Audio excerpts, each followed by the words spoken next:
shoutout po sa ating mga idol. So ngayon po ay dito po tayo sa La Union. At dito tayo sa baybay ng dagat naka-check-in.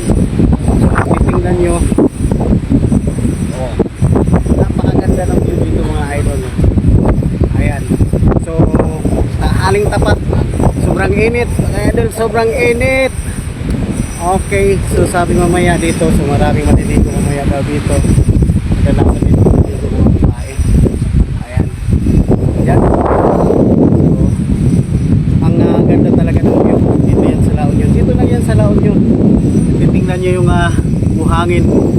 Oh. So, minsan lang kasi to. Minsan lang tayo makapunta dito sa La Union. So, nandito yung dito kami nag-sit up.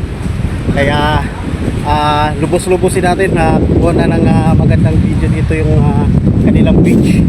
So kung sino man yung nakapunta dito, so siyempre sino lang nakaka-relate dito sa video na to.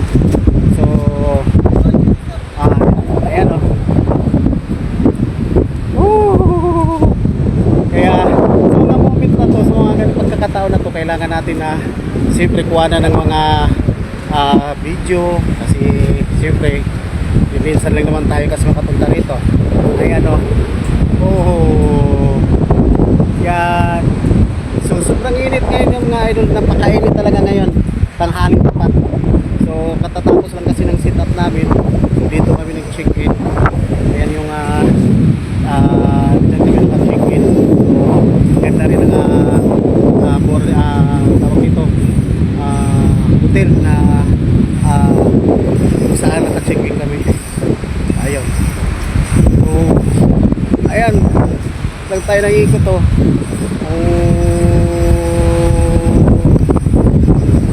So ngayon, so mura parang low tide pa. Medyo low tide yan, no? Kasi siyempre katatapos lang ng bagyo natin dito, di ba? So yan. So napakasaya o napakagandang view yan sa La Union. Sa La Union lang yan mga idol. Ayan, tingnan natin yung bato.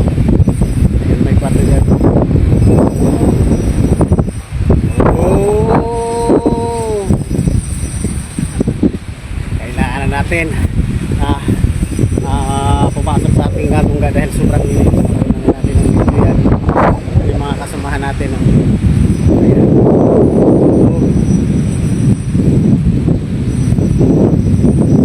Ayan, sa napakaganda na beach ng La Union. Para siyang resort na rin ata to. So yun, doon nandun sa kabila yung mga bar. May mga bar doon. Doon banda. Ano talaga? Mga happiness pala. Diba? Dito na lang mga idol. Maraming salamat sa